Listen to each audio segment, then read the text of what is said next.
We're excited to be here in Frisco, Texas for Big 12 Media Days, and it's an honor for us to be here and for me to represent BYU as its head coach. Well, first I want to express our appreciation to the leadership of the Big 12, Commissioner Yormark and his staff, and everyone that put so much effort into making this an amazing day for our coaches and also for our players. I look forward to answering any questions you guys may have, but before I do that, I want to first also express my appreciation to all the partners, all the schools that are involved in the Big 12 Conference, especially the head coaches. It's amazing when you look at the talent in our teams and our programs, but I look at the head coaches and they're being able to get to know them, and I appreciate their friendship and their kindness to me.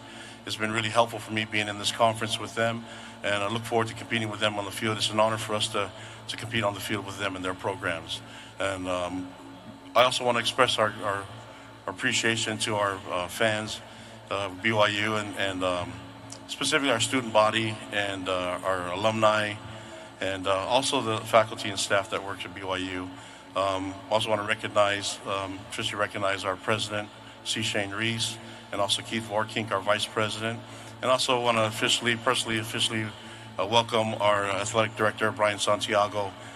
Brian is in a new role as the athletic director. I've been around him for the last 10 years, and I've seen his leadership and his commitment. He was Tom Homo's right-hand man, and I'm glad and I'm excited to follow his leadership and to work with him, not only in our BYU football program, but also in the athletic department and at the university. Also want to let our players know how much I appreciate them, and we have 5 young men that are out here representing the team. The difficult part is that I think I could have chosen from about 30 leaders that I think will do a great job speaking here for our program in media days. But we have on our offensive side, we have LJ Martin and Chase, who's a running back, and a receiver, Chase Roberts. On the defensive side, we have linebackers Jack Kelly and Isaiah Glasker, and defensive tackle Keanu Tanuvasa. That being said, I want to open up the floor for you guys to ask me any questions and get this thing started. Thank you. Senator Wright.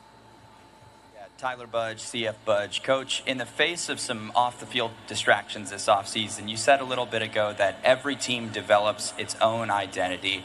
In the face of this uncertainty, what identity have you seen start to emerge with your group, or is that something that you don't fully see until the fall?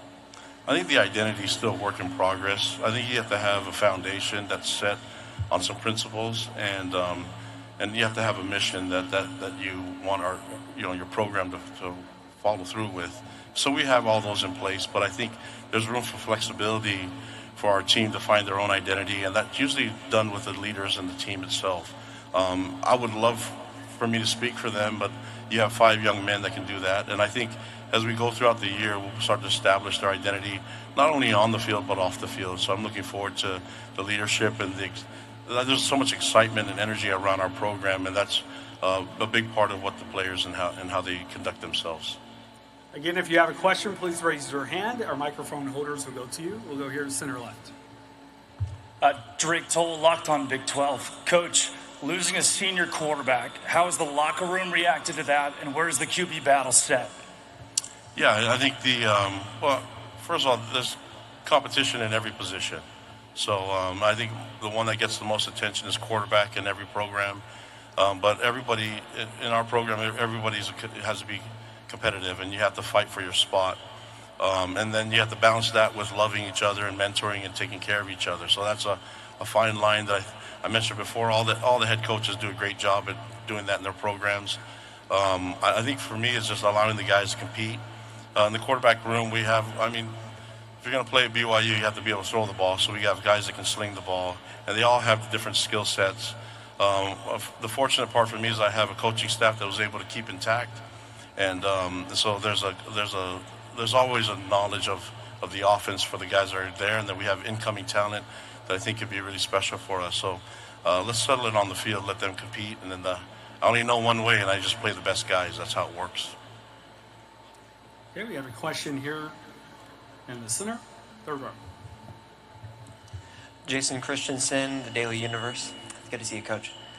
With the recent events this last few weeks, there's been a lot of attention to the honor code, and I wanted to hear your thoughts on what it means to you to be at a university that has an honor code and what role it plays for you as a coach and a mentor of these young men. Yeah, our university is, we're sponsored and affiliated with the Church of Jesus Christ of Latter-day Saints.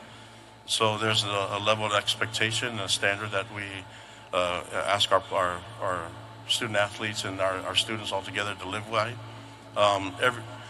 Every school has their standards. We have ours too, and our expectations. We have an academic expectation as well. So if young people don't fit the academic criteria, then they don't get in school. So these are just part of the things that you have to be committed to, and we expect our students to live according to what they signed up for. Okay, we have a question here in the center left.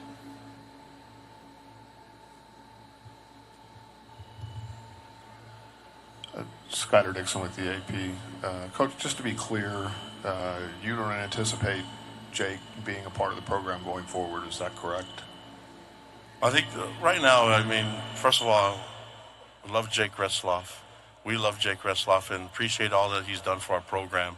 I think it would be inappropriate for me to make a statement in his situation first. I think that's his right. I think it's a private matter that he can speak for himself, and I'm going to give him the opportunity to do that. Kalani, Jake Hatch, Locked On Podcast Network. Just wanted to ask you, in your opinion, looking ahead to this upcoming season, what's different about this team versus previous iterations of your football program? We'll figure it out. We'll find out. My job as a head coach is to make sure that we're playing at our best. Did we do that last year? Not consistently enough for me. And so I've got a lot of things to work on and a lot of things that I've learned from quite a bit. I'm going into my 10th year as a head coach, and so I'd like to say that I'm kind of older now and hopefully wiser, but I do know one thing: if we're going to make any improvement, it's got to start with me first, and then I think everybody can figure out how to get that much better themselves. And so I'm going to focus on things that I can do, which is control the team and give them an opportunity and a culture, an environment where they can really thrive, whether if they're new and incoming player or if they're someone that's developed in our program throughout the years. Okay, we have a question, center left. JT Whistler, Locked On Utes. Kalani, how has BYU's recruiting really transformed a monster class this year, and what do you think of the individuals you've brought in? I think the key has been just the invite to the Big 12 Conference, first of all. When this thing all started, first of all, I got the job. We were an independent team. When I grew up cheering for BYU as a young kid, we were in the WAC, then we went in the Mountain West and went to Independence. So the difference was the change, and first of all, the leadership that Tom Homo had with us as athletic director. He did an amazing job. He's retired now and probably got his toes in the sand right now, but his leadership was amazing. He was able to work with Brian Santiago and his staff and get this program ready to enter a power conference like the Big 12. And so when that opportunity came, when I first got the job, he asked me what we want to get done, and the goal was to play the best that we can, even with an independent schedule, try to get the toughest teams on our schedule, and we'll learn from the experiences as we did that throughout the years. And following his leadership, I think it's prepared the entire program and other sports the opportunity to just kind of be prepping for the enter into the Big 12. So when we got invited, that was kind of the change. Now we're in the Power Conference and thankful to the Big 12 for inviting us into the conference. But we saw things change, not just from resources, but also just it just kind of settled a lot of arguments for people not to come to BYU. So now going to our third year, we feel like we're in a good momentum and got some good things going. But all that had to happen with what Tom Homo did for us in the 2 decades that he was the AD. All right, we have time for one final question. Third Perfect.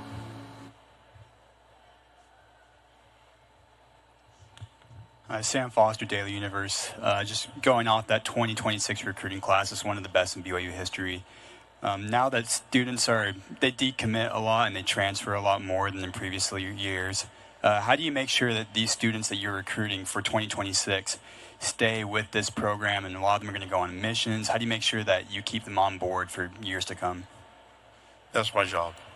I have to do a great job at creating an environment that they want to be a part of, and a lot of that is understanding them and creating an environment where they want to be focused on getting a degree. I think the transferring quite a bit is you lose credits, and we got to get the focus right back on the students getting and earning a degree, and so that's what we're going to focus on. And I want to develop them in a lot of different ways. A lot of the young men that are coming back into our program through the transfer portal, we recruited the first time. So I'd like to get it right the first time. It seems like we're doing better now than we did before. So let's just try to do that and hang on to them. I'd rather do it that way and get it right. And that's on me. If I'm not able to retain them, then that's my fault. Appreciate all you guys. Thank you, sports media, for all you do for our game. College football is in a really good spot, and a lot of you guys have to do for that. Thank you.